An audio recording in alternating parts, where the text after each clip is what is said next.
Hey, what is going on, everybody? Welcome back to the channel and welcome back to the vlog. Hope everyone is having a fantastic day. We are back with some super exciting and fun C8 Corvette E-Ray news for today's video. I want to take a quick second to thank everyone for watching today's video and being here right now. If you are stopping by for the first time, please consider hitting the subscribe button because I do plan in the next week to drop a video that is going to have some exclusive information about the C8 Corvette that I think the average Corvette customer, either current, past, or present, is going to find very, very informative, so do stay tuned for that video dropping soon. With that said, if you are stopping by for the first time, you also know I don't like wasting my time with a lot of padding and fluff, so let's dive right into today's news update around the 2024 Corvette E-Ray and the first ordering and allocation cycle becoming official today.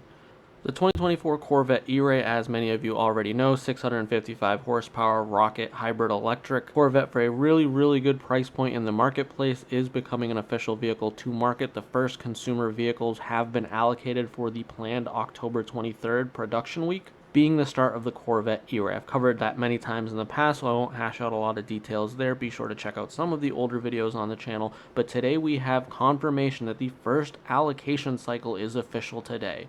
And in today's video, we are going to go over the constraints for the 2024 Corvette E-Ray. We have to give a huge shout out to the Mid-Engine Corvette forum, particularly Ken Fitchner, who provided this information in a post he made on the Mid-Engine Corvette forum. So if you want to get this information as early as possible, join the Mid-Engine Corvette forum. They're a great source for a lot of good Corvette information. Right now, we do know that there are 3 wheels that are on constraint. We have the gloss black forged aluminum wheels that you can see here.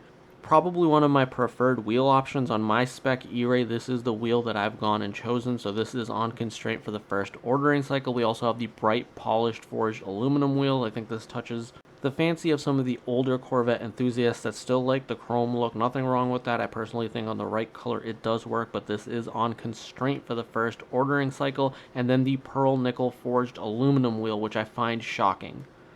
This is mainly because this is the base wheel on the E-Ray, and for this to be on constraint this early into production is a major red flag for the road ahead, I think.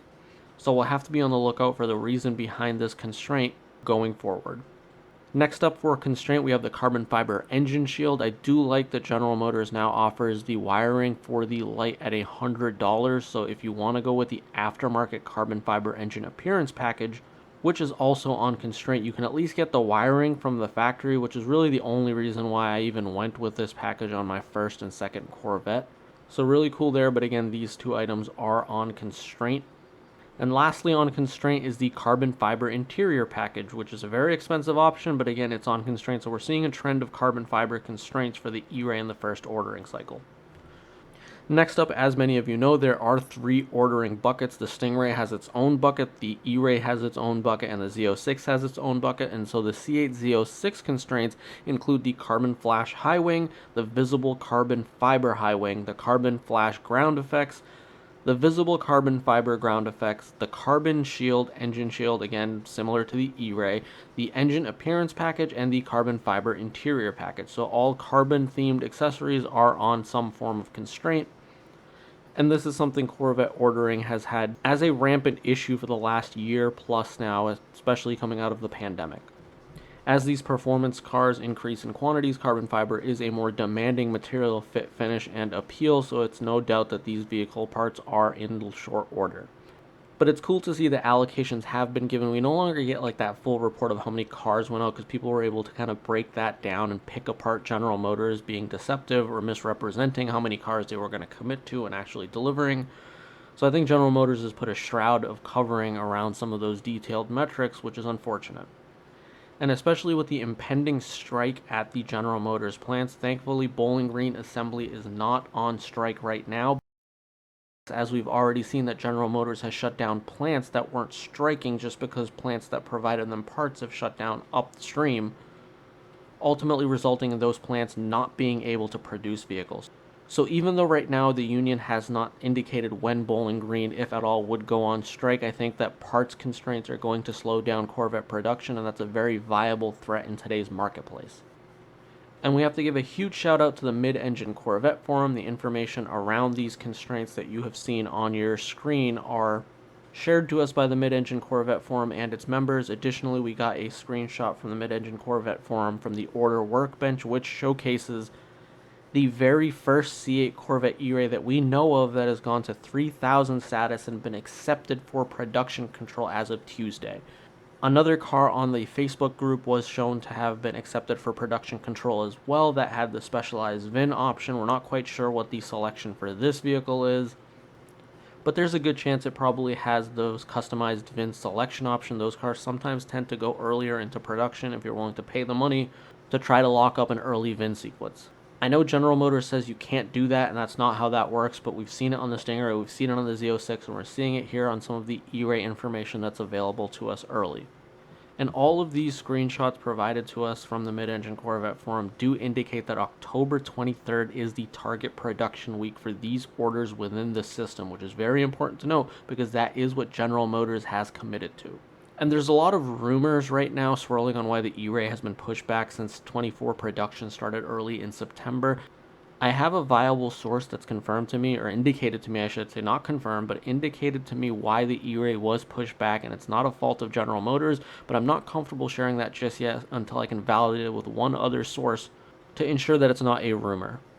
So I'll be sure to include that in a future video.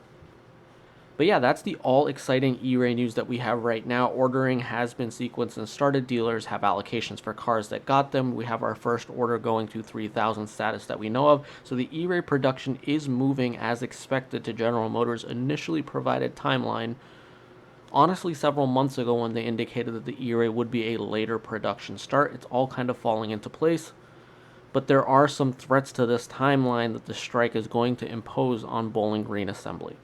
And I'm optimistic because I do have my E-Ray order in the system. I have not shared it because I got excited and shared my Z06 order 14 months ago, and that's been nothing but a nightmare because my MSRP dealer is not able to secure an allocation when surrounding equal or smaller size price gouging customer abusing dealerships that are able to send cars directly to auction and get more Z06 allocation, which again speaks to General Motors' priorities, where honestly, if you ask me, I think customers are near the bottom of that priority list. And so my 2023 Z06 order has officially obviously been canceled now that 2023 is removed from the system and we've moved to 2024. Which is frustrating, but it is what it is.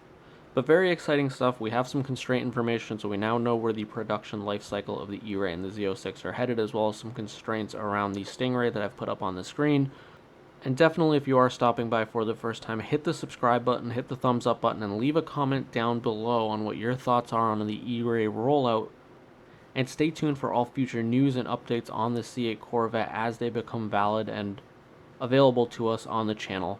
And so just like that, that's all I have for today's video. If you enjoyed this video, make sure to give it a big old thumbs up. If you have not already, definitely consider hitting that subscribe button and leaving a comment down below. I greatly appreciate any interaction and support. It helps this channel and this platform grow, which is something that I never thought was going to cross 10,000, but with all of your love and support, we did cross that milestone, so onward to the next one. And until the very next video, I look forward to seeing all of you in the comment section below.